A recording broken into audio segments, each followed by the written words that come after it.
에베소서 1장에서부터 시작을 해서 2장까지의 내용은 교회에 대한 구원에 대한 그런 이야기가 전개가 되어 있습니다. 그런데 이제 3장에서 와가지고는 3장 1절에서 13절까지에는 사도 바울의 개인적인 이야기를 지금 하고 있어요. 그래서 원래는 2장 마지막 절에서 3장 14절로 이렇게 연결이 되는 것인데 3장 1절에서부터 13절까지의 내용은 사도 바울이 지금 감옥에 갇혀 있어요. 이 감옥에 갇혀 있는 것을 지금 변명을 하고 이 감옥에 갇힌 것으로 인해서 에베소 성도들의 어떤 시험이 될 수도 있고 또 여러 가지 갈등이 일어날 수 있는 그 문제를 이제 다루면서 이야기를 하고 있는 것입니다. 우리가 인생을 살아가는 가운데 보면은 좋은 일도 생기고 나쁜 일도 생깁니다. 전도서에 보면 형통한 날과 곤고한 날을 인생에게 병행하여 준다라고 그랬어요. 그래서 인간은 늘 걱정이 있고 늘 근심이 있고 그렇습니다. 왜냐하면 이 문제 하나 해결을 하면은 또 다른 문제가 생기고 어린아이들도 고민이 없는 것 같지만 고민이 많이 있습니다. 어른들도 고민이 많고 누구나 인생이 살아가는 모든 존재는 불완전한 존재고 인간의 삶 속엔 여러 가지 문제가 있기 때문에 다 문제가 있어요. 사람들이 옛날에 보면 어른들이 그러죠. 내 말 좀 들어보라고.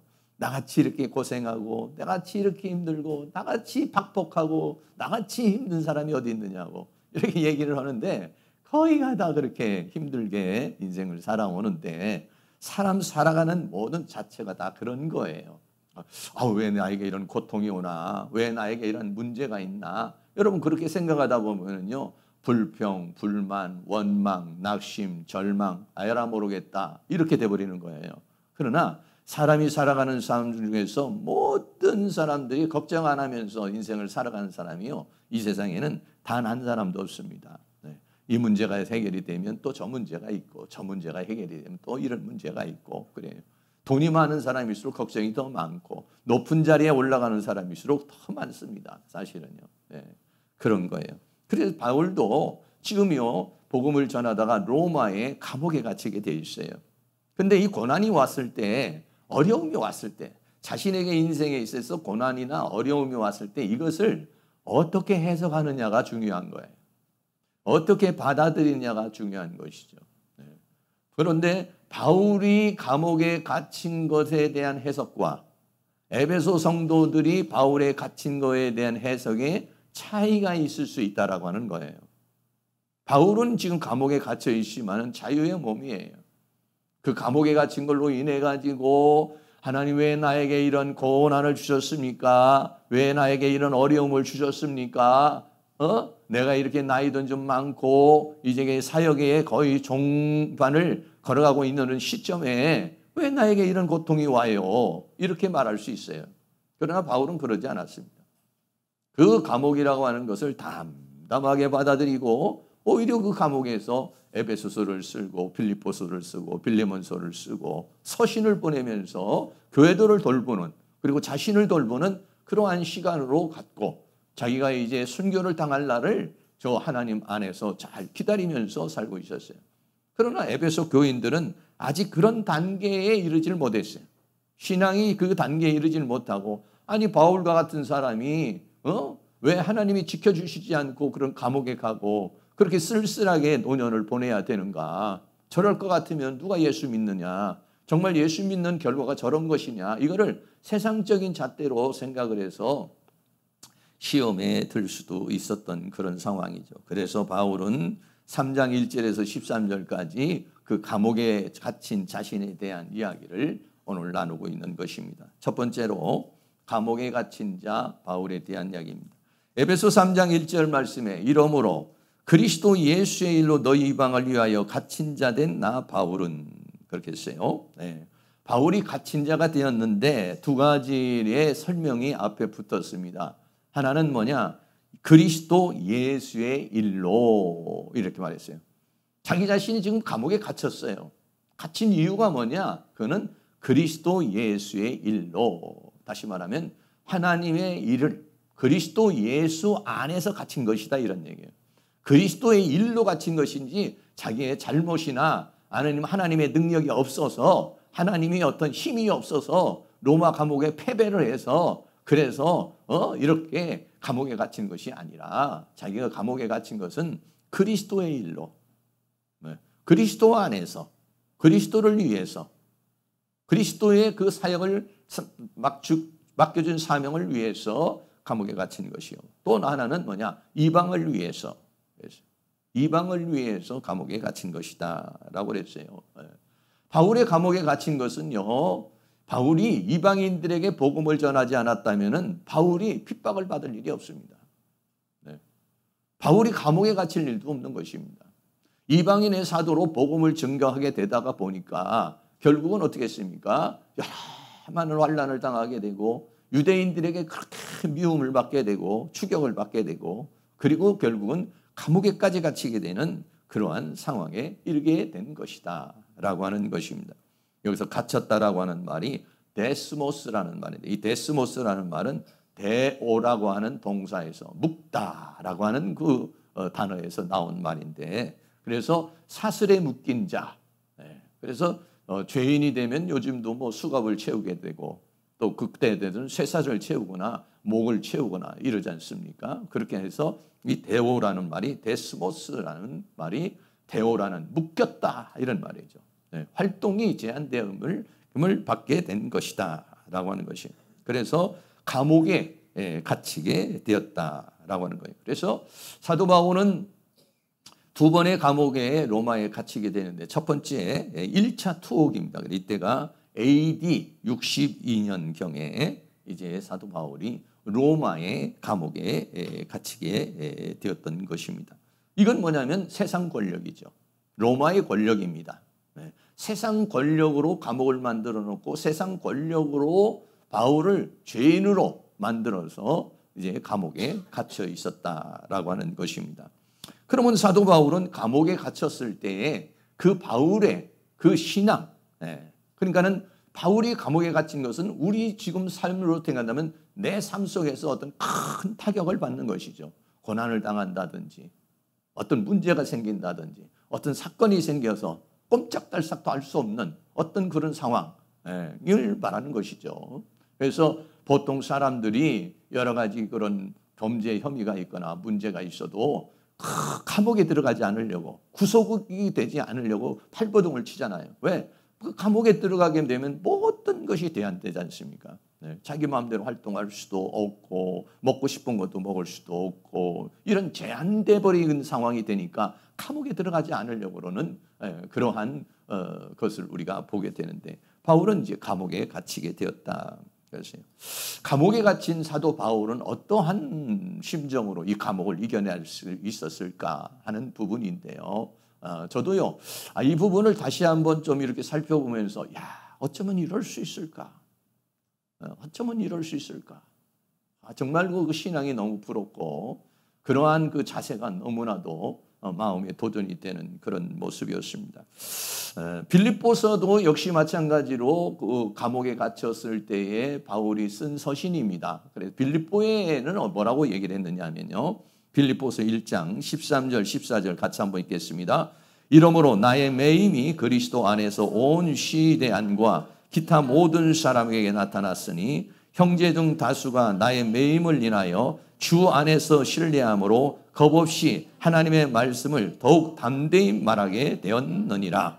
그러면 무엇이뇨? 외모로 하나 참으로 하나 무슨 방도로 하든지 전파되는 것은 그리스도니 이로써 내가 기뻐하고 또한 기뻐하리라 라고 그랬어요. 다시 말하면은 바울의 감옥에 갇히게 되니까 사람들이요, 바울이 이제 감옥에 갇혔으니까 우리 시대다 라고 해가지고 막 다른 사람들이 복음을 전하는 일이 일어났다는 거예요. 그래서 바울을 시기하는 마음으로 복음을 전하기도 하고 어떤 사람은 바울이 이제 감옥에 갇혔으니까 우리가 일을 해야지 착한 마음으로도 막 복음을 전하게 되는, 바울이 감옥에 갇혔는데 오히려 어떤 현상이 일어났냐면 다른 사람들이 복음을 전하는 그런 일이 일어났다는 것이에요. 사람들이 그 하나님의 바울 대신에 복음을 전하는 일이 일어났었다는 거예요. 그래서 빌립보서 1장 18절에 그러면 무엇이뇨? 외모로 하나 참으로 하나 모든 방도로 하든지 전파되는 것은 그리스도니 자기가 감옥에 갇힌 걸로 인해서 막 사람들이 전도의 열풍이 오히려 일어났어요. 그러니까 뭐냐? 내가 기뻐하고 또한 기뻐하리로다 라고 그렇게 말하고 있는 것이에요. 여러분, 이게 그냥 상식적인 얘기가 아니에요. 그냥 형식적인 얘기가 아닌 것이에요. 정말로 그렇게 기뻐했다는 거예요. 자기가 감옥에 갇힘으로 일어나가지고 다른 사람들이 막 전도의 열기가 일어났다면 그건 너무 기쁘다 이런 거예요. 여러분, 그렇게 말할 수 있습니까? 사람은요, 누구나가 다 어떤 일을 우리가 정의를 할 때는 자기 중심적으로 행동을 하거나 자기 중심적으로 상황을 해석하거나 자기 중심적으로 그것을 이야기하게 돼 있는 것이에요. 그런데 자기가 어려움을 당하게 되고 자기가 고통 속에 있게 되면은요, 그러면은 기쁨이 솟아나오질 않습니다. 그런데 어땠어요? 나는 감옥에 있어도 괜찮아. 내가 감옥에 갇힘으로 말미암아 복음이 그렇게 전파된다면 나는 그걸로 너무 만족한다. 그러니까는 바울은요, 저는 이 대목을 보면서 어쩌면은 자신을 초월할 수 있을까 이렇게. 자기의 안녕, 자기의 평안, 자기의 기쁨, 자기의 누림 이런 거에는 아무 곳이 없어요. 어떻게 하면 복음이 전파될 수 있을까? 어떻게 하면 하나님께 영광을 돌릴 수 있을까? 바울의 모든 집중은요, 그거예요. 우리는 그렇지 않잖아요. 우리는 신앙생활을 하지만은 전부 다 어떻습니까?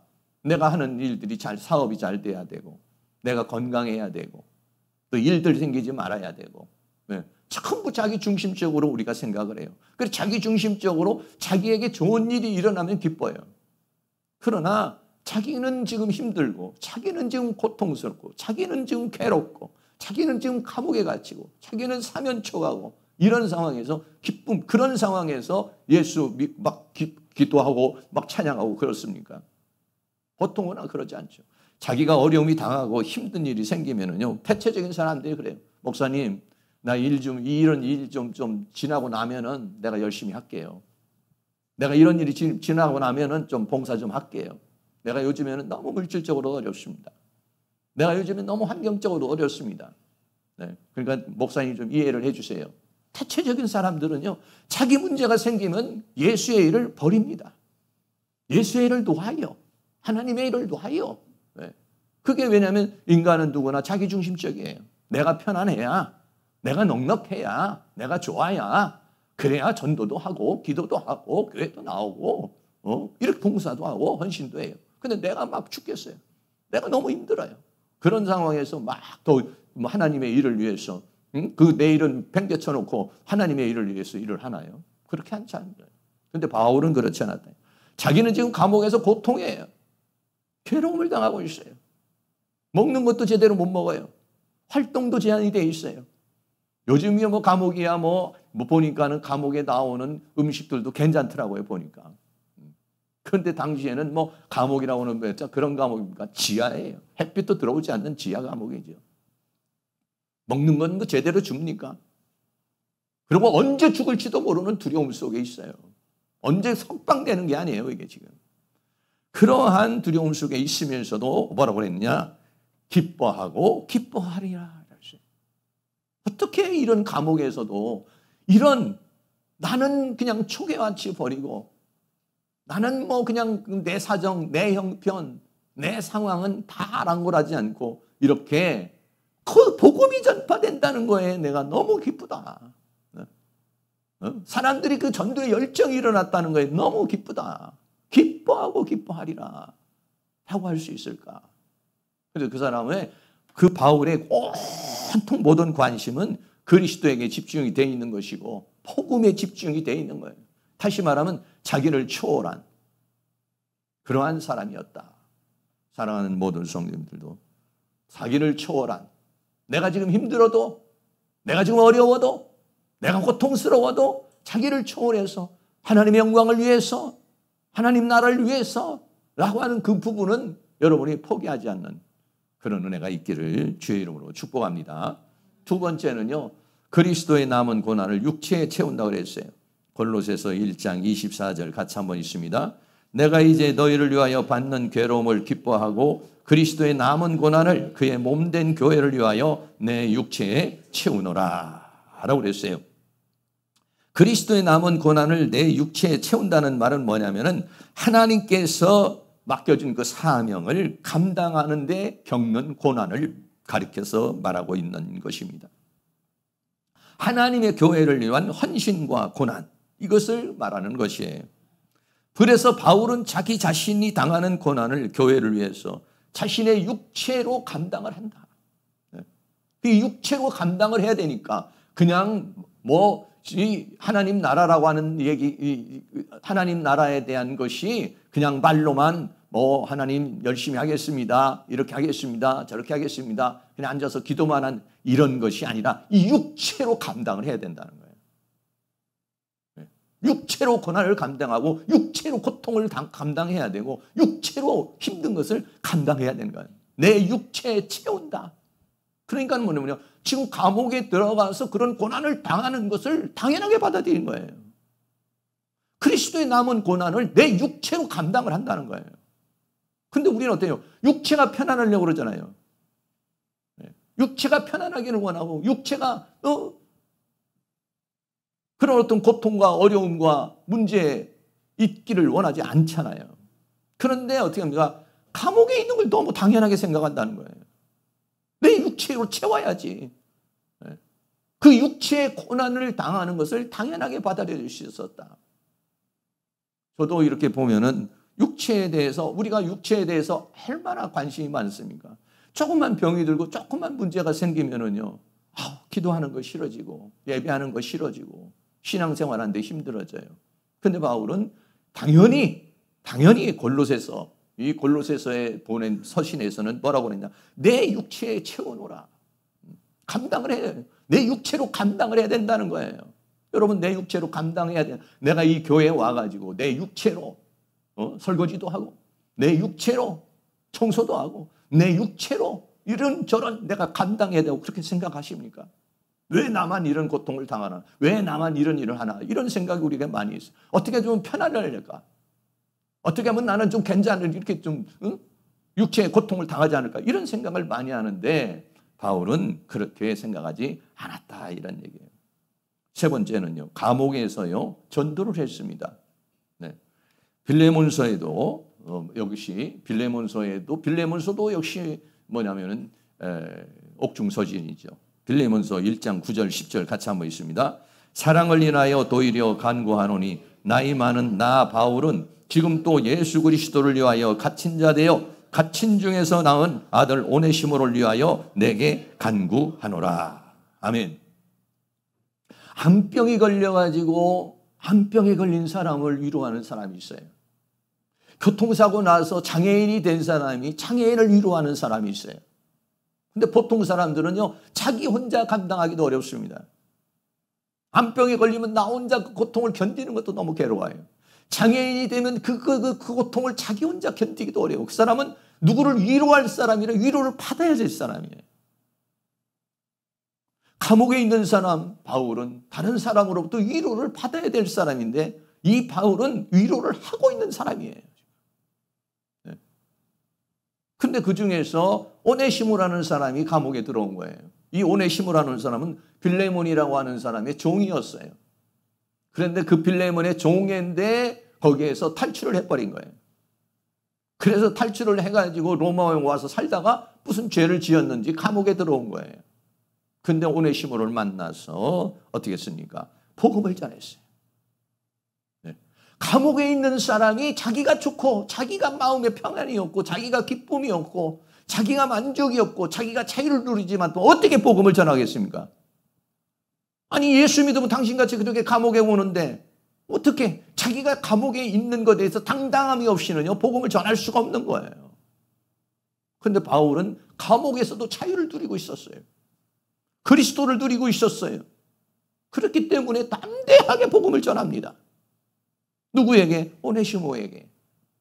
그래서 뭐라고 합니까? 갇힌 중에서 낳은 오네시모를 위하여 내가 간구한다. 그래서 빌레몬에게 쓰면서 뭐라고 말합니까? 빌레몬에게 이 오네시모를 받아줘라.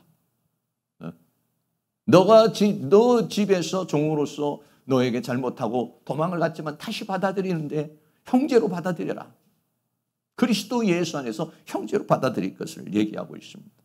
그래서 감옥에서도 복음을 증거할 수 있는 그런 사람이 누구냐면 사도 바울이었던 것입니다. 그래서 네 번째는요, 부끄러워하지 말라고 그랬습니다. 디모데후서 1장 8절 말씀 같이 한번 있습니다. 그러므로 내가 우리 주의 증거와 또는 주를 위하여 갇힌 자 된 나를 부끄러워 말고 오직 하나님의 능력을 쫓아 복음과 함께 고난을 받으라. 아멘. 네. 부끄러워하지 말라. 네. 복음을 전하다가 감옥에 들어가 있는 그 부분을 보고 많은 성도들이 여러 가지로 부끄러워할 수 있고, 네. 시험에 들 수도 있고, 아니 그렇게 위대한 사도가, 하나님의 종이 그렇게 복음을 전하다가 그것도 잘못한 것도 아니고 감옥에 갇힐 수 있을까? 하나님이 살아계시면 그 감옥에서 빼내줘야 되는 거 아닌가? 하나님 막아줘야 되는 거 아닌가? 이런 갈등이 와요. 사람은요, 고난이 오게 되면은요, 어려움이 오게 되면은요, 그거에 대해서 갈등하게 돼 있어요. 그런데 바울은 뭐래요? 나를 부끄러워 말아라. 부끄러워하지 말아라. 오직 하나님의 능력을 쫓아 복음과 함께 나와 같이 고난을 받아라. 자기가 자꾸 당하고 있는 이 고난, 자기가 받고 있는 이 고난이 무익한 고난이 아니라는 거예요. 죄로 인한 고난이 아니라는 거예요.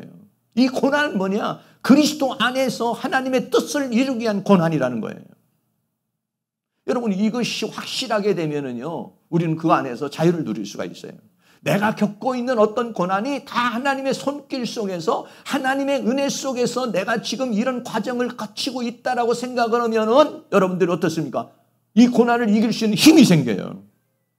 그런데 아니 왜 나에게 이런 고통이 온 거야? 왜 나에게 이런 어려움이 온 거야? 왜 나에게 이런 문제가 생긴 거야? 이렇게 생각을 하면은요, 하나님에 대한 원망, 하나님에 대한 불평, 이런 것들이 생기게 되는 것이죠.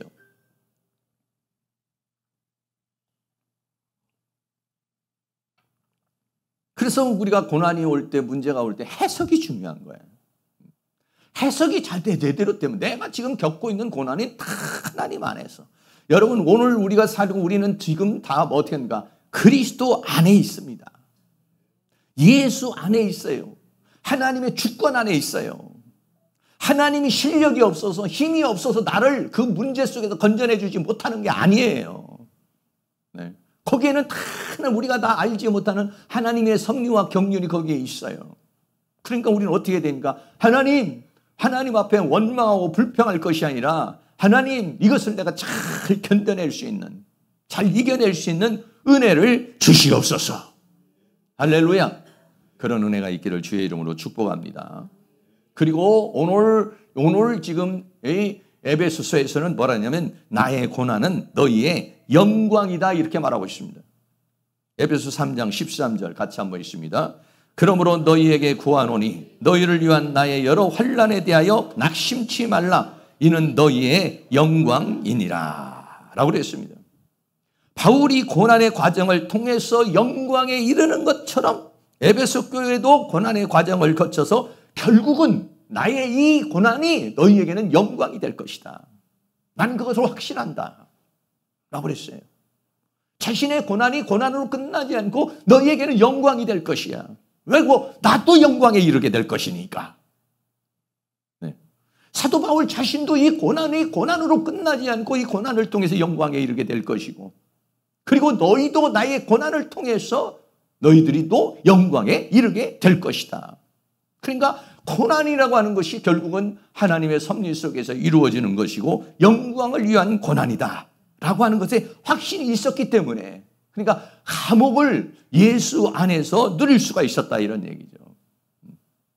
그런 누림이 있기를 주의 이름으로 축복합니다. 베드로전서 1장 7절 말씀 같이 한번 읽겠습니다. 너희 믿음의 시련이 불로 연단하여도 없어질 금보다 더 귀하여 예수 그리스도의 나타나실 때 칭찬과 영광과 존귀를 얻게 하려 함이라. 아멘. 영광을 위한 고난이라는 거예요. 영광을 위한 고난이기 때문에 어떻습니까? 감당한다는 것입니다. 원망하고 불평하는 것이 아니라는 것이에요. 오히려 어떻게 했습니까? 기뻐하고, 이 고난의 과정을 통해서 하나님 영광을 주시려는 거구나. 이 고난을 통해서, 여러분, 사도 바울이 감옥에 갇히지 않다면 오늘날 우리가 이 에베소서를 어떻게 볼 수가 있었겠습니까? 빌립보서를 우리가 어떻게 볼 수 있었겠습니까? 빌레몬서를 어떻게 우리가 읽을 수가 있겠습니까? 디모데후서, 디모데전서 어떻게 읽을 수가 있겠습니까? 네. 그런 주옥 같은 하나님의 말씀이 감옥이라고 하는 것에서 탄생되는 것. 이게 뭐냐? 너희의 영광이라. 오늘 우리 모두에게 이 말씀이 무엇이 되고 있습니까? 우리를 영광에 이르게 하는 메시지가 되고 있다. 이런 얘기예요. 그렇기 때문에 그것을 담담히 받아들일 수 있었다는 거예요. 더 나아가서 이 사도 바울은 이 감옥에 가는 것이나 죽음을 이미 각오를 하고 있는 사람입니다. 예. 사도행전 21장 13절 말씀도 같이 한번 읽습니다. 바울이 대답하되 너희가 어찌하여 울어 내 마음을 상하게 하느냐? 나는 주 예수의 이름을 위하여 결박받을 뿐 아니라 예루살렘에서 죽을 것도 각오하였노라 하니라. 그랬습니다. 바울이 사역을 하고 있는데 예루살렘으로 올라가려고 그러니까 성도들이 못 가게 하는 겁니다. 왜? 기도를 해보니까 전부 다 막 바울이 묶이고 고난을 당할 것이 막 보이는 거예요. 그런데 바울은 뭐라고 하냐? 나는 주 예수의 이름을 위하여 결박받을 뿐 아니라 감옥에 가는 거예요. 결박은. 예루살렘에서 죽을 것도 각오했다. 우리 그렇게 각오하고 있나요? 주 예수 그리스도를 위해서 결박받을 것이나 죽음을 가고 있나요? 아니, 많은 사람들이 예수 믿고 내 문제 해결하고, 예수 믿고 내 가정 문제, 내 자녀 문제, 내 문제, 내 인생, 내 것 때문에 예수 믿는 것이 그리스도 예수를 위하여 신앙생활하는 단계. 그리스도 예수를 위해서는 결박뿐만 아니라 죽을 것도 각오했다. 이게 얼마나 자기를 초월해서 오직 하나님의 영광을 위해서 살아가는 모습인가요? 우리의 신앙의 목적이 뭔가요? 내 신앙의 목적이 내 지금 현재 있는 형편, 내 현재 있는 상황, 내 현재 있는 어떤 것들을 이루고 그걸 소원 성취하고 그것이 이루어지기를 위한 것이 내 신앙의 목적이고 내 머릿속에 들어있는 것이 그것입니까? 아니면은 어떻게 하면은 내가 하나님의 영광을 위해서 기도할 수 있을까? 전도할 수 있을까? 봉사할 수 있을까? 헌신할 수 있을까? 이런 마음인가요? 바울은 어땠습니까? 결박과 환난, 죽음 각오했다는 겁니다. 사도행전 20장 2절에서 3절 말씀도 같이 한번 읽겠습니다.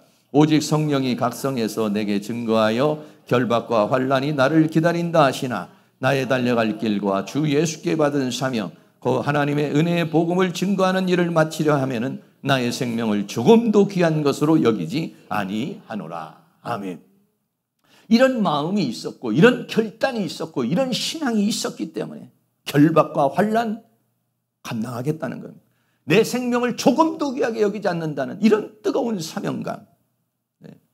정말 부러운 것이죠. 저도 이런 말씀을 보면 정말 부러운 말씀이에요. 네. 어떻게 이렇게 자기를 초월할 수 있을까? 어떻게 그리스도를 위해서, 어떻게 복음을 위해서 자신의 목숨을 초계와 같이 던질 수 있을까? 나는 나에게 갇혀 있는데 나는 어떻게 하면 잘 살까? 어떻게 하면 좋은 거 먹을까? 어떻게 하면 여행 갈까? 어떻게 하면 늙어서 어떻게 편안하게 살까? 노후 걱정. 뭐 이런 걱정, 우리들은 막 그런 걱정이 우리에게 많이 있잖아요. 그런데 바울은 그런 걱정은 없어요. 그런 걱정이 없어요. 어떻게 하면 예수 그리스도를 위해서, 어떻게 하면 복음을 위해서 살 수 있을까? 그런 은혜가 있기를 주의 이름으로 축복합니다. 두 번째는 바울이 이렇게 감옥에 갇힌 것을 복음을 전과 이방인들에게 증거하고 전파하는데 이방인들이 후사가 되고 지체가 되고 참여자가 되게 하기 위해서 지금 바울은 그런 사역을 하고 있다라고 그렇게 말하고 있습니다.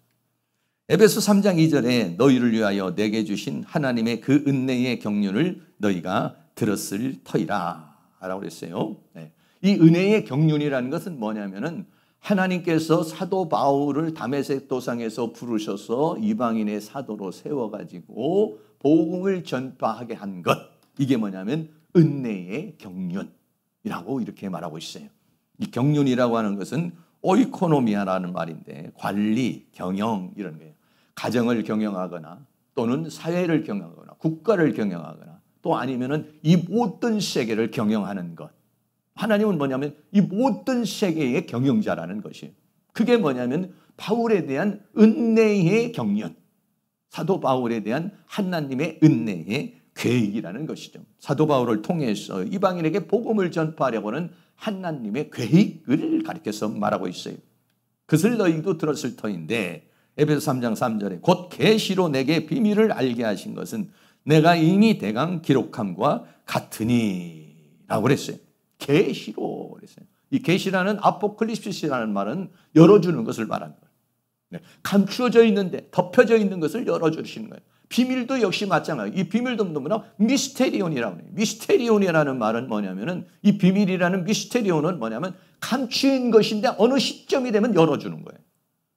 근데 비밀도의 두 가지야. 하나는 어느 시점이 되면 열어주는 신비가 있고 비법이 있고 또 하나는 뭐냐면 그냥 감춰버리는 거예요. 알지 못하게 하는 거. 그걸 뭐냐? 시크리트라고 그래요, 영어로는. 그건 뭐냐면 예를 들어 국가의 비밀이라든지 군사의 비밀이라든지 이거는 뭐냐면 그 비밀은 진짜 비밀이에요. 그거는 공개하면 안 되는 거죠.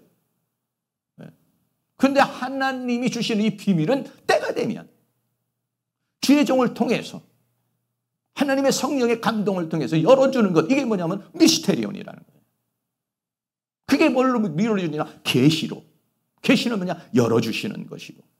그 계시로 내게 비밀을 알게 하신 것은 그러니까 사도 바울에게 하나님의 비밀을 알려주셨어요. 그리고 사도 바울은 그 비밀을 증거하는 자가 된 것이죠.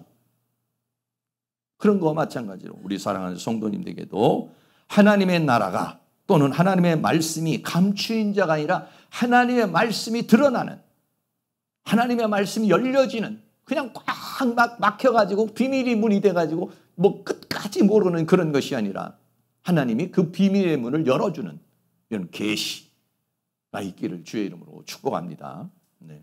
그게 뭐냐면요. 천국의 비밀을 아는 자가 라는 것이 마태복음 13장 11절을 같이 읽겠습니다. 대답하여 가라사대 천국의 비밀을 아는 것이 너희에게는 허락되었으나 저희에게는 아니 되었나니. 아멘.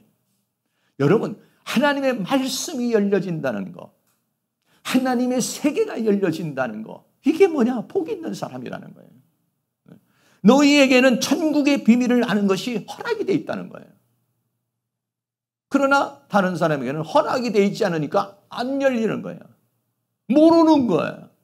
그럼 어떻게 된가? 진리를 알지니 진리가 너희를 자유케 하리라고 그랬어요. 죄에서도 자유케 하고 어떤 삶에서도 자유케 하고 해방시켜 주는 거예요. 그런데 그게 열리질 않으면은 그러면은요 깨달음이 없는 거예요. 그러면 거기에 그냥 팍 묶여서 사는 거예요. 네. 어떤 상황에 묶여서 사는 거예요. 분명히 인생에는 뭐냐? 답이 있어요. 답이요. 답이 있는데 답이 깨달아지질 않는 거예요. 그럼 거기에서 어려움을 당하는 거예요. 결국 유대인들은 뭐냐면 천국의 비밀을 아는 것이 감춰져 버렸어요. 열려지질 않았어요. 그러니까 결국은 그들은 멸망의 길로 가게 됐다라고 하는 것이죠. 오늘날도 오늘 우리의 삶 속에서도 역시 마찬가지로 하나님께서 우리에게 기도하고 우리 상황에 살면서 생기는 여러 가지 문제들, 상황들이 여러분들 하나님께서 반짝반짝 지혜를 주셔가지고 하나님의 은혜를 주셔서 그 답을 찾고 그 답을 찾은 그 진리 안에서 참 안에서 행복을 누리시고 자유를 누리시고 축복을 누리시는 은혜가 있기를 주의 이름으로 축복합니다. 에베소 3장 4절에 이것을 읽으면 그리스도의 비밀을 내가 깨달은 것을 너희가 알 수 있으리라 라고 그렇게 했어요. 그리스도의 비밀. 이 그리스도는요 하나님의 비밀이라고 그러는 거예요. 예수 그리스도를 통해서 인류를 구원하시려는 하나님의 뜻. 이것이요 구약의 시대는 완전히 감춰져 있는 거예요. 유대인에게는 완전히 감춰져 있는 거예요. 오는 모든 사람들에게도 감춰져 있는 거예요. 근데 그 그리스도의 비밀, 그리스도를 통해서 이루고자 하는 하나님의 역사, 이거를 사도 바울은 하나님의 계시를 통해서 깨닫게 되었고 그 깨달은 바를 어떻게 하냐? 이방인에게 전하지 않을 수 없었던 것이에요. 그래서 이 그리스도의 비밀, 하나님의 비밀인 이 그리스도에 대해서 여러분들이 더 확실하게 금요일 비밀의 커튼이 열려질 수 있기를 주의 이름으로 축복합니다. 골로새서 2장 2절 같이 한번 읽겠습니다. 이는 저희로 마음의 위안을 받고 사랑 안에서 연합하여 원만한 이해의 모든 부여에 이르러 하나님의 비밀인 그리스도를 깨닫게 하려 함이라. 아멘. 그 안에는 지혜와 지식의 모든 보화가 감추어져 있다고 그랬어요. 그래서 사도 바울은 말했어요. 내가 가진 건 싹 버리고 그리스도를 얻고 그리스도 안에서 발견되려 하는 것이다. 그리스도에는 신비라는 거예요. 그리스도를 얻는 거, 그러면 못된 것을 얻는 것이니 이게 뭐냐? 하나님의 비밀이다 라고 그렇게 말하고 있어요. 이거를 깨닫고 사도 바울은 복음을 증거한 것이고, 이거를 깨달았기 때문에 그리스도를 얻기를 원했던 것이고 그렇습니다. 에베소 3장 5절 말씀에 이제 그의 거룩한 사도들과 선지자들에게 성령으로 나타내신 것 같이 다른 세대에서는 사람의 아들들에게 알게 하지 아니하셨으니 라고 그랬어요. 신약에 와서야 이 그리스도의 비밀, 그리스도를 통한 하나님의 구원의 역사가 공개되어졌고, 그 전에는 거룩한 사도들과 선지자에게는 성령의 나타내신 것 같이 다른 세대에는 사람의 아들들에게 알게 하지 아니하셨다. 이건 뭐냐면 감추어뒀다는 거예요. 그런데 신약에 와서 바울을 통해서 복음이 증거되게 된 것이다 라고 그렇게 말하고 있는 것입니다. 그래서 계시록에서는 뭐라고 말합니까? 성령이 교회에게 하시는 말씀을 들으라 라고 그랬어요. 계시록 2장 29절 같이 있습니다. 귀 있는 자는 성령이 교회들에게 하시는 말씀을 들을지어다. 아멘. 시대마다 하나님께서는 우리에게 말씀하십니다. 시간마다 우리는 또 하나님께서 나에게 성령으로 감동을 주십니다. 그렇기 때문에 요한계시록에서 7교회에 보내는 서신 속에서 전부 다 뭐라고 하느냐? 성령이 교회들에게 하시는 말씀을 들으라. 네. 성령이 내 개인적인 것도 하나님께서 말씀하실 수도 있고, 우리 교회적인 것도 말씀해 주실 수도 있고, 민족적인 것도 말씀해 주실 수도 있고, 하나님의 전체적인 것도 우리에게는 말씀해 주실 수 있는 것인데, 성령이 교회들에게 하시는 말씀을 들어야 그 인도함을 받을 수가 있다라고 하는 것이죠. 그런 귀가 열려질 수 있기를 주의 이름으로 축복합니다. 그래서 에베소 3장 6절 말씀 같이 한 번 더 읽겠습니다. 이는 이방인들이 복음으로 말미암아 그리스도 예수 안에서 함께 후사가 되고 함께 지체가 되고 함께 약속에 참여하는 자가 됨이라. 아멘. 이게 뭐냐면 비밀이었다는 거예요. 이 구약에 감추어져 있는 유대인 세계에서 이방인으로 복음이 증거되어서 이방인들이 어떻게 됐느냐? 이제는 함께 후사가 되고 함께 지체가 되고 함께 참여자가 되는 것이다.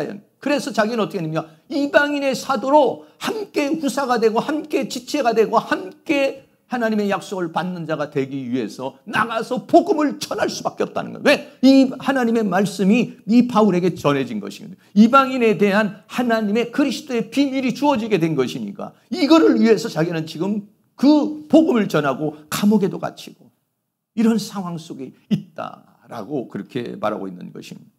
그래서 이방인들이 이러한 그 사도 바울의 복음을 통해서 모든 그 이방인들이 하나님의 은혜를 받게 된 것이죠. 그래서 첫째는 뭐냐? 후사가 되었다. 함께 후사가 됐다 그랬어요. 로마서 8장 17절 읽습니다.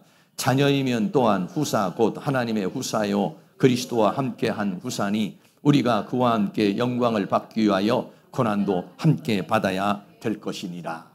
우리가 예수 그리스도를 통해서 하나님의 자녀가 되고 하나님의 자녀가 되어서 뭐가 되느냐? 후사가 됐다는 거예요. 하나님 나라를 상속받을 수 있는 자격이 주어지게 된 것이다. 이거를 뭐 감추어진 건데 이것이 사도 바울을 통해서 깨닫게 되니까 바울은 이것을 이방인에게 전하지 않을 수 없다는 거예요. 그래서 오늘날 우리에게 전해져서 우리가 후사가 됐구나. 우리가 하나님의 자녀가 됐구나. 이거를 알게 되는 것이죠. 계시록 21장 7절도 같이 있습니다. 이기는 자는 이것들을 유업으로 얻으리라. 나는 저의 하나님이 되고 그는 내 아들이 되리라. 계시록 시대에 가서 결국은 어떻게 했습니까? 이것을 유업으로 얻는다. 누가? 하나님의 자녀. 이기는 자들이 하나님 나라를 유업으로 얻게 될 것이다 라고 그랬어요. 그래서 바울은 뭐냐? 이것을 하나님께서 마음의 눈을 열어서 보기를 원한다고 그랬어요. 에베소 1장 18절 같이 있습니다. 너희 마음 눈을 밝히사 그의 부르심의 소망이 무엇이며 성도 안에서 그 기업의 영광의 풍성이 무엇이며 이거를 알기를 원한다 그랬어요.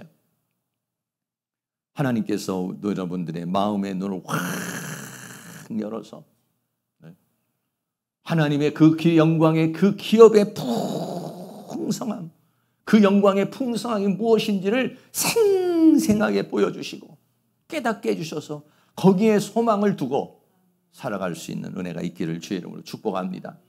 더 나아가서는 함께 지체가 되었다 그랬어요.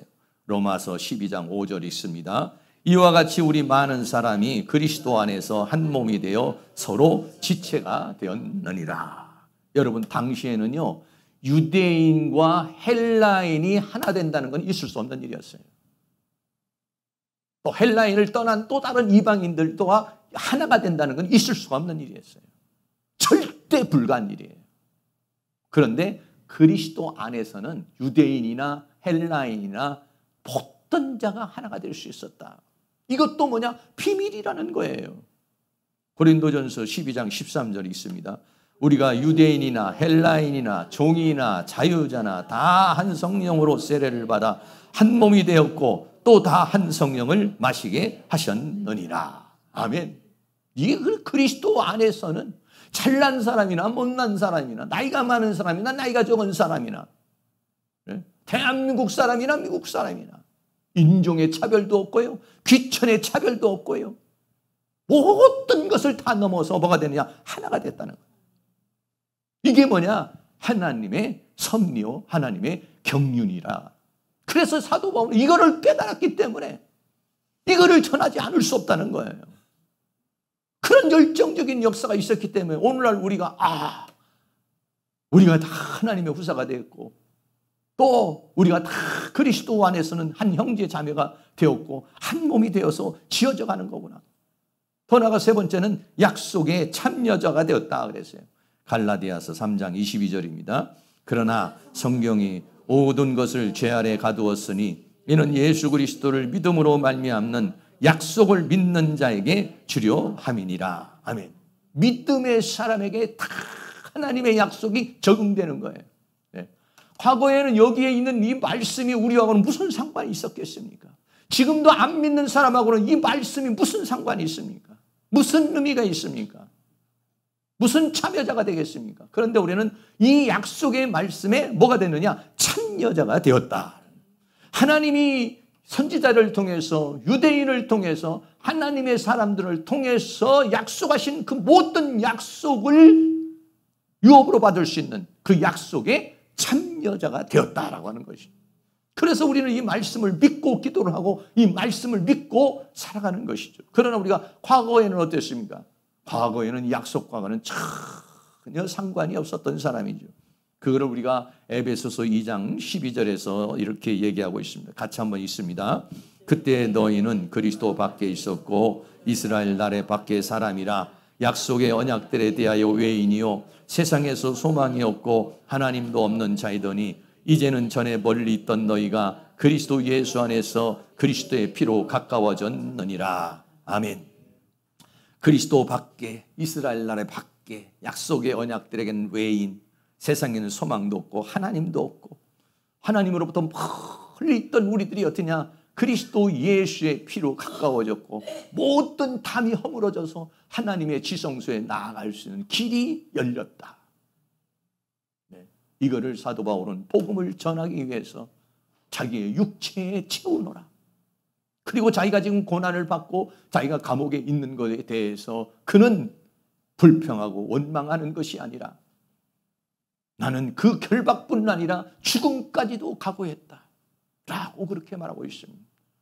오늘 우리도 누군가에게 복음을 전하고 누군가에게 말을 전할 때 당신도 하나님의 유업을 받을 자요, 당신도 우리의 그리스도 안에서는 한 형제의 자매요, 그리고 이 약속의 말씀에 모든 참여자가 되게 하려고 하나님께서 당신을 부르시는 것이다. 그거 전혀 세상 사람들은 모르잖아요. 믿지 않는 사람은 전혀 모르는 사실 아니에요. 그것을 전하고자 하는 뜨거운 열망이 바울과 같이 일어날 수 있기를 주의 이름으로 축원합니다. 결론입니다. 사도 바울은 감옥에 갇힌 자라고 그랬어요. 데스모스라고 그랬어요. 묶었다 했어요.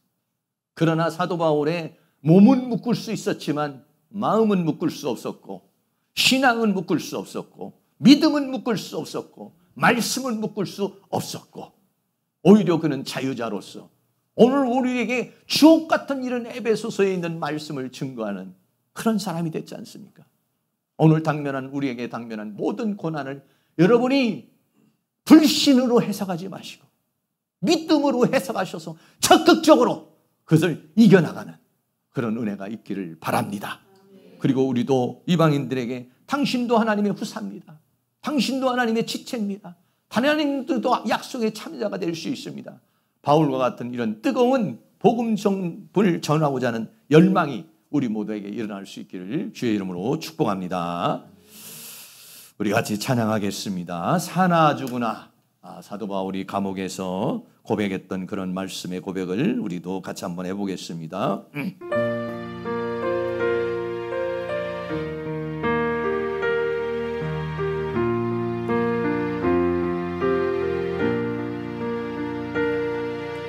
이제 내가 살아도 주 위에 살고 이제 내가 죽어도 주 위에 죽네. 하늘 영광 보여주며 날 오라 하네. 할렐루야 찬송하며 주께 갑니다. 그러므로 나는 살아주나 주님의 것이요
시간 다 같이 동성으로 기도할 때 하나님은 언제나 내 슬픔, 내 인생, 내 만족, 내 가정, 나에게만 묶여 있겠습니까?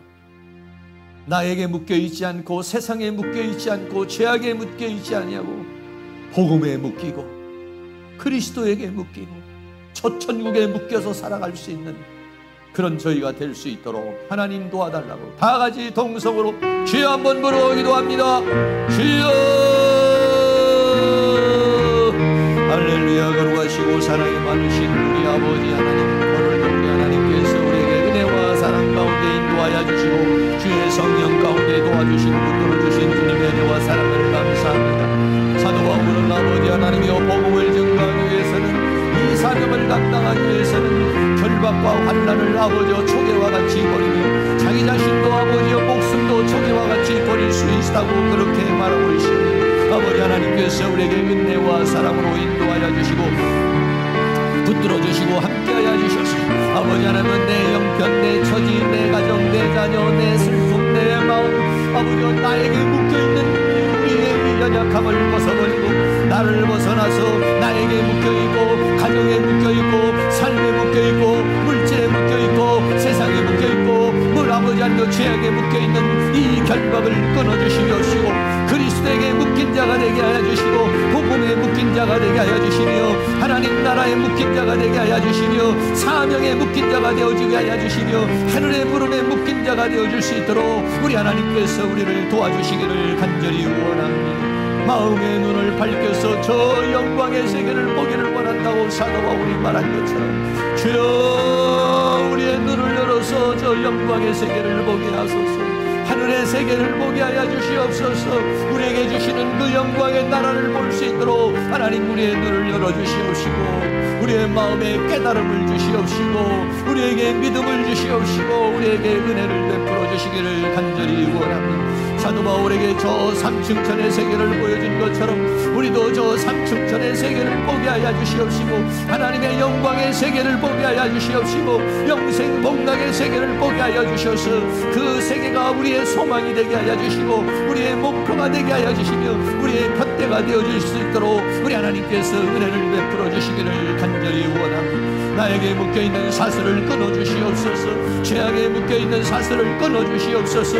물질에 묶여있는 사슬을 끊어주시옵소서. 세상에 묶여있는 사슬을 끊어주시옵시고 그리스도에게 묶인 자가 되게 하여 주시옵소서. 복음에 묶인 자가 되게 하여 주옵소서. 저 천국에 묶인 자가 되게 하여 주옵소서. 진리에 묶인 자가 되게 하여 주시옵소서. 성령의 메인 자가 되어줄 수 있도록 우리 하나님께서 은혜를 베풀어 주시고 주의 성령께서 우리를 주관하여 주시고 붙들어 주시고 함께하여 주셔서 이제는 내가 사는 것이 아니라 내 안에 그리스도가 사는 것이요 이제는 그리스도 예수 안에서 아버지 하나님 주님이 주신 그 평강 가운데 살아갈 수 있는 저희들이 되게 하여 주시며 하나님께서 맡겨준 사명을 감당하는 저희들이 되게 하여 주시옵시기를 간절히 원하고 우리에게 전도의 열망을 주시고 전도의 열정을 부어주셔서 나가 복음을 전할 수 있는 그런 은혜가 일어날 수 있게 하여 주시옵시고 그리스도의 고난에 내 육체에 채우고자 하는 뜨거운 열정이 우리에게 일어날 수 있도록 우리 하나님께서 큰 은혜와 사랑으로 인도하여 주시며 주의 성령으로 역사해 주시며 주의 은혜로 역사해 주시며 주의 능력으로 함께해 주시기를 간절히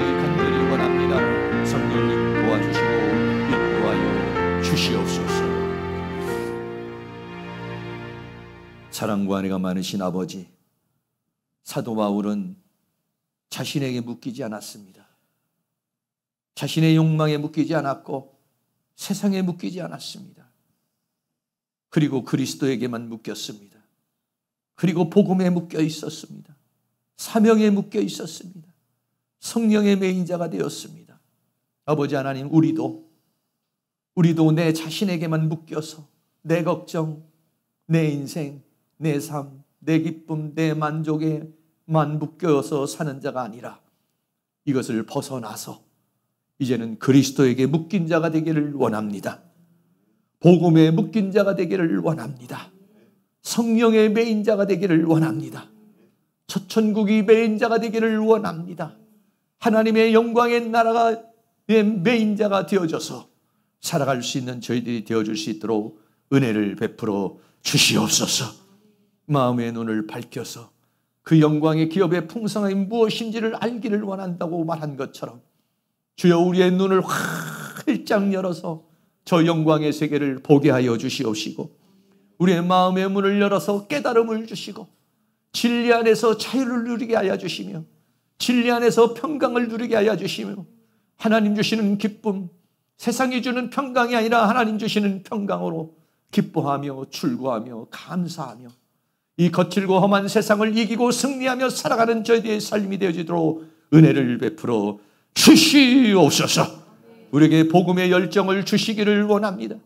우리 교회에 전도의 영을 부어주시기를 원합니다. 전도의 힘을 주시기를 원합니다. 선교의 힘을 주시기를 원합니다. 그래서 이 복음을 증거하는 우리의 입술과 이 교회와 학교가 되어지도록 은혜를 베풀어 주시옵소서. 예수 그리스도의 이름으로 기도하옵나이다. 아멘. 우리 다 같이 자리에 일어나셔서 찬송가 492장 나의 영원하신 기업 찬양하겠습니다.